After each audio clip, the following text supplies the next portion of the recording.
Hello everyone, once again welcome back to our channel. So today we're going to discuss about the Inspire application. Most of them you have made successfully your login, your application, and although you have also submitted some personal details, but once the scientific details comes into the picture, each and everyone will be confused because that section will be the deciding section कि आपको fellowship मिलेगी या नहीं and वो बहुत important है। Application की deadline अभी बहुत ज्यादा है तो कोई भी जल्दबाजी नहीं करना है just in order to get finish the application format और मैं फॉर्म को सबमिट कर दूं।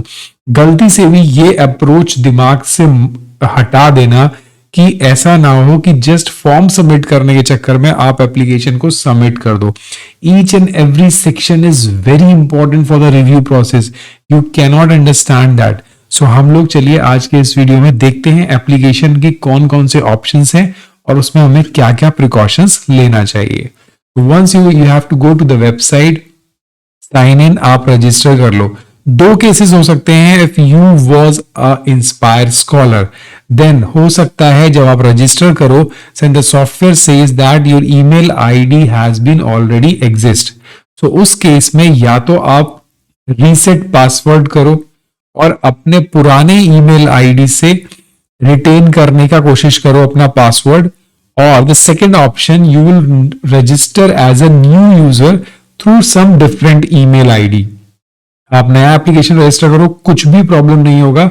इंस्पायर का स्कॉलर आप वहां पे भी डिटेल फिलअप कर सकते हो। चलिए, सपोज आपने ईमेल से रजिस्ट्रेशन बना लिया है and what you will get that window. So internship, scholarship, fellowship, faculty fellowship.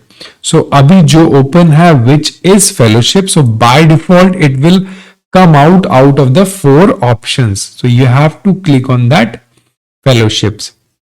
Now this is your personal common dashboard. Be careful to enter each and every information must be correct, either in terms of your email id, your date of birth, your contact number, because that should be retained throughout your phd career, throughout your fellowship career. So do not get in Hari, application बहुत ही properly fill up करना, otherwise corrections के लिए कुछ ज्यादा major लेने पड़ जाएंगे। तो देखिए यहाँ पे रिलेटेड लिंक्स के अंदर edit fellowship application form, print application form, view application status.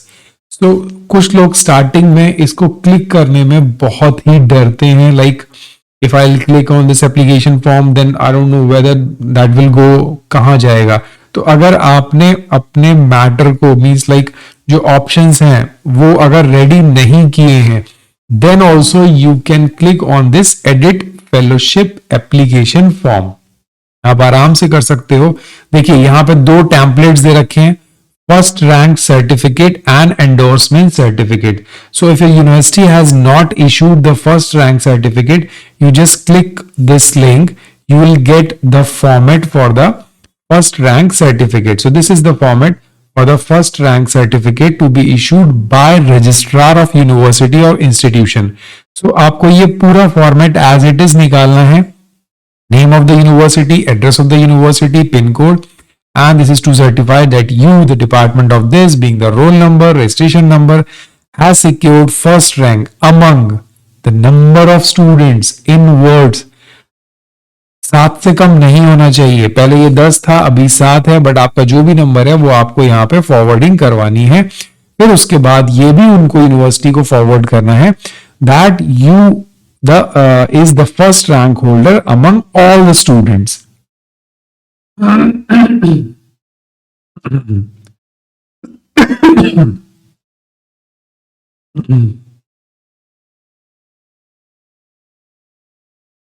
So in that case, for the first rank certificate, if you are submitting the provisional rank certificate, that should not be acceptable at all. तो आपको control of examination का signature and seal चाहिए and the registrar signature with seal. So this should be your first rank certificate, which is the first eligibility of this fellowship. Now the endorsement certificate. So when you click on the endorsement certificate, so this is the endorsement certificate for those who are doing some research. Endorsement from the research supervisor and HOD of the institute, ये उन students के लिए है जो लोग PhD में registration ले चुके हैं एप्लीकेशन से पहले, those applicants who are the toppers or who are the inspired scholars and who are currently registered as a PhD scholars. तो उनको जस्ट ये बताना है कि that applicant is pursuing the doctorate program since this, और वो उसका research supervisor और इंस्टीट्यूट का डायरेक्टर भी उसको फॉरवर्ड करेगा. जरूरी नहीं है आप रजिस्ट्रार या वीसी से कराएं, अगर आप इंस्टीट्यूट के डायरेक्टर से भी फॉरवर्डिंग करा लेते हैं then that letter will resolve your issue. तो ये endorsement certificate only for those students who are already registered. For those who are not registered, just forget this certificate. Got it? So these are the two templates. Now we'll move towards the edit fellowship application form, which is very important. Sometime this application will log out, so no need to worry. So see, this is the fellowship application form, advertisement, Inspire Fellowship 2022. Now these are the columns which you have to fill up sequentially. And the best part of this application is that कि आप किसी भी option को बिना previous application को fill up किए आप किसी भी एप्लीकेशन किसी भी पॉइंट पे आप कहीं भी मूव कर सकते हैं. सपोज आपको एनरोलमेंट वाला सेक्शन फिलअप करना है और आपने इंस्पायर स्कीम वाला फिलअप नहीं किया है, then also that application that information will be acceptable. So other applications में क्या होता है, first you have to finish this one, then this sequentially that will move. But in that case you can enter any information throughout all the options. So now let's start with the personal particulars. So see, these are the personal informations जिसके अंदर आपको अपना name, date of birth, photograph upload करना है, gender, email ID, 10th class certificate as a proof of date of birth. देखिए date of birth का proof हमेशा 10th का सर्टिफिकेट होता है, तो बी केयरफुल, आपको वहां पे 10th का सर्टिफिकेट और मार्कशीट अपलोड करना है, बिकॉज वहां पे क्लियरली मेंशन होता है डेट ऑफ बर्थ. तो यहां सारी आपको पर्सनल पर्टिकुलर्स अपलोड करना है. एडिट करने के बाद आपको मेंशन करना है, that is very simple. Now the second column is contact detail. Contact detail के अंदर आपको permanent address and the current address. So let's say you are currently joined as a PhD scholar, so I suggest you to mention your communication address, your departmental address, and your permanent address will be your home address. आप जहां से belong करते हो permanent address वहां डालो, and communication address only in that case if you are a PhD scholar. Because अगर आप कहीं पे जॉब कर रहे हैं और आपने वहां का कम्युनिकेशन एड्रेस डाला, and if you'll get any communication and if you left the job before receiving that letter, then you can be in a trouble. Although all communication will be through email, but for the safer side, if you don't have any communication different address, then you can use the same address as communication address and the permanent address. Now the next section is educational qualification. Educational qualification section is very simple. You have to mention, just see you like this. This is the option in which you will go, like the certificate degree. You have to sequentially add each and everything, like 12th standards. उससे related आप सारी चीजें enter करेंगे. उसका board CBSE और state board, और आप कौन से बोर्ड से हैं. Now the year of passing, the state through which that state your board or school belongs, educational type of institutes, किस टाइप का था, university, college name, total number of the marks obtained, the maximum marks percentage if you have the CGPA than this, and the major subject taken. और यहाँ पे finally you have to upload the mark sheet of which examination, 12th standards. Now you have to move further. For example, let's say your graduation. If I'll mention then I'll mention the B Pharma as my graduation, and year of passing, I'll mention my year of passing, let's say 2008. Then उसके बाद मैं अपना state डालूंगा. Then उसके बाद educational type of institute, is that autonomous, is that institute, or is that university. तो ये mention करने के बाद आपको यूनिवर्सिटीज, ये सारी चीजें मेंशन करनी है। उसके बाद आपको मूव करना है मास्टर्स पे। सो मास्टर्स के लिए देखिए, जो लोग एमएससी हैं वो ब्लैंक एमएससी डाल सकते हैं। जो लोग एमएससी एग्रीकल्चर हैं, they will choose the MSc agriculture. If your branch is inside the MSc तो आपको वो चूज करना है। इंटीग्रेटेड है तो इंटीग्रेटेड, अगर आप बायोटेक, लाइफ साइंस कुछ भी है, मैथ्स है तो एमएससी, ठीक है। देन आफ्टर एम फार्मा है तो M pharma is there option, M tech is option, MBSc and AH is option, MBBS, MD is option. So you have to mention all the details. Then you have to move to the next column, which is the Inspire scheme. So what is the Inspire scheme? These are for those students who have get the Inspire scheme during their masters. So those students, I can say, are very lucky students. What you say? भाई masters में भी आपने DST की inspire scheme ले ली, सो इससे अच्छा क्या है। सो प्लीज आप मेरे को कमेंट बॉक्स में ये जरूर बताओ कि आपको इंस्पायर स्कीम किस यूनिवर्सिटी में थे तब मिला, because I am very curious to know कि क्या ये ऑटोनॉमस और प्राइवेट इंस्टीट्यूशंस में भी मिलता है। सो प्लीज आप जो लोग भी सुन रहे हो, प्लीज कमेंट बॉक्स में जस्ट टेल मी कि you are from this university and you was an inspired scholar and from which branch you was. Got it? So please, this is my personal request because I seriously want to know which are the universities who are awarding the inspired scholar from the DST. So अगर आप inspired scheme में हैं, what you have to do, you have to go to the edit option. When you tick the Inspire Scholar yes, then you have to mention your Inspire Scholarship registration number. तो आपका जो भी registration number था आपको उसको यहां पे mention करना है और आपको फर्स्ट रैंक सर्टिफिकेट अपलोड करना है। Got it? Have you applied for the Inspire Scholar in any previous advertisement? Because this is the 2022. If you have applied in 2021, you have to click yes, otherwise you have to no. अगर आपने yes किया है तो उसका भी reference number आपको mention करना पड़ेगा। Do not try to get hide any information from the DST. They will extract out from anywhere from their database. So be careful. So अगर आपने कोई कॉम्पिटिटिव एग्जामिनेशन क्वालिफाई किया है, लेट्स से यूजीसी, CSIR और something else, DBT, DST का कोई भी, then you have to mention the name of the examination and the year of passing. So through this, this Inspire scheme is section will be over.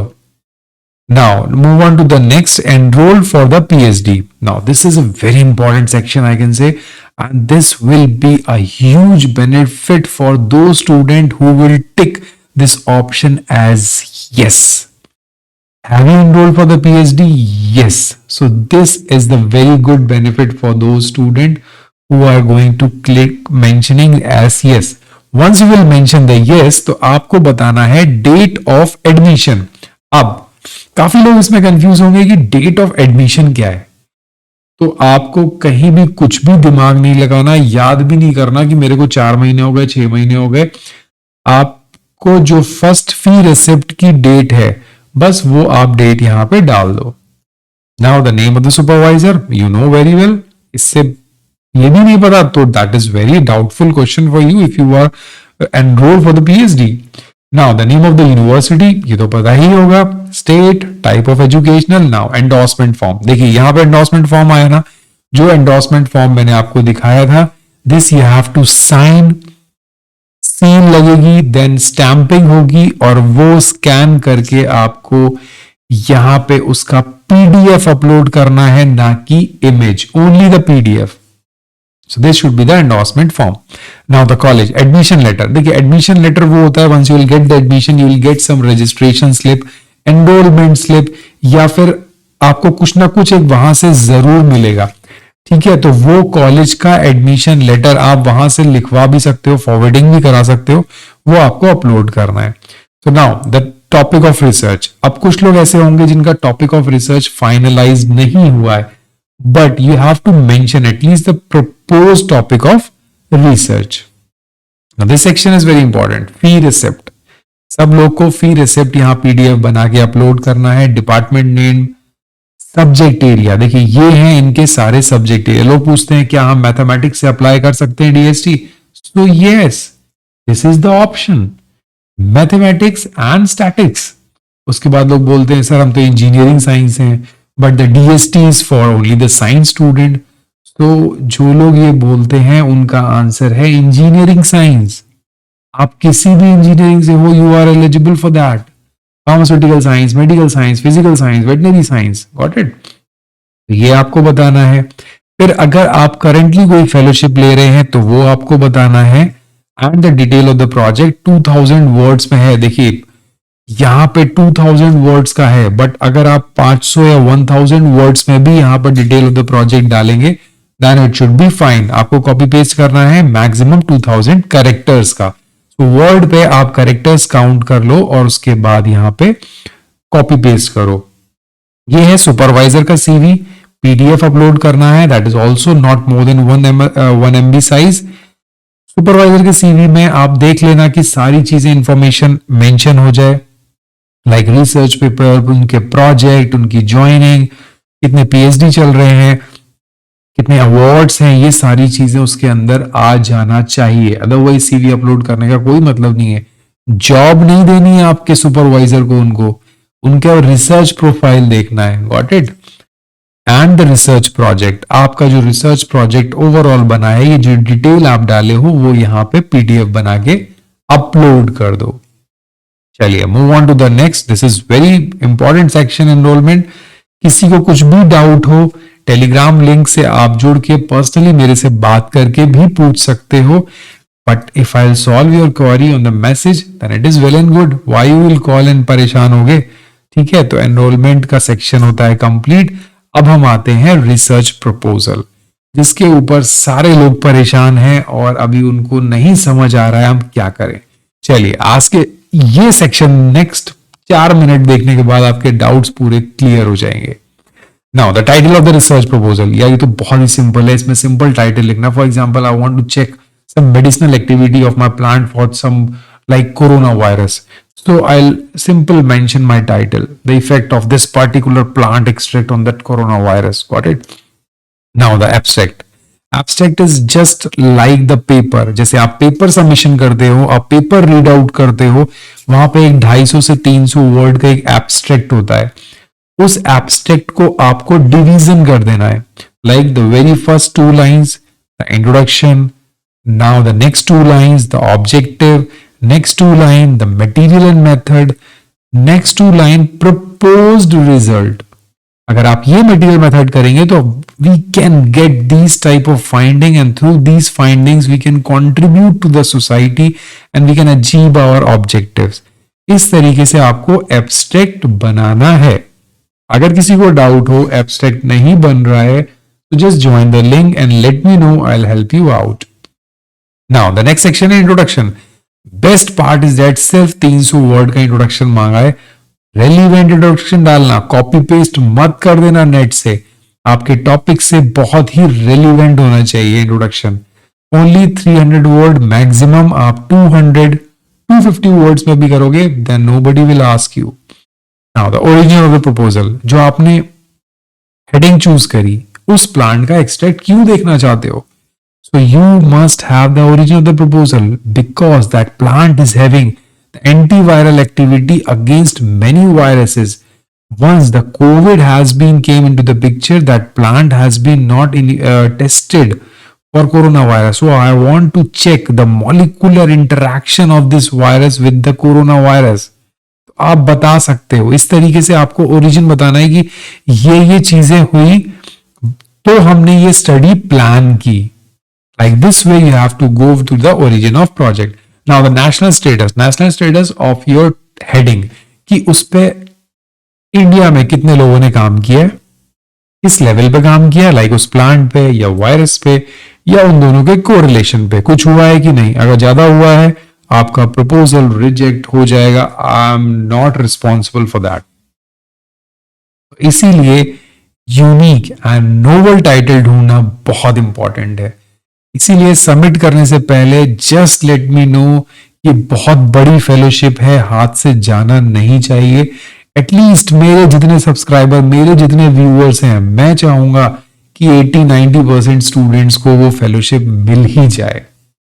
Now the international status आपके काम international level पे कितना हुआ है, that you have to mention within 500 words.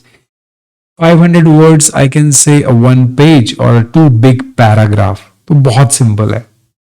Now the existing gap in the knowledge, whatever national and international publications suggest and what you are going to do, उन दोनों के बीच का जो गैप है that you have to explain। This is very tricky but very important। इस gap के base पे जो रिव्यूअर पैनल है that will decide कि that whether your proposal is useful or not।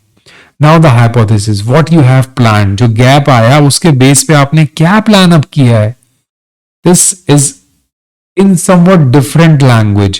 तो हाइपोथेसिस हमेशा फ्यूचर टेंस में बहुत ही प्लान्ड वे में लिखना चाहिए। It's not like an abstract. Abstract is completely different from the hypothesis. Objective देखिए उन्होंने क्लियरली लिखा है, ऑब्जेक्टिव्स को you have to mention in a bullet points.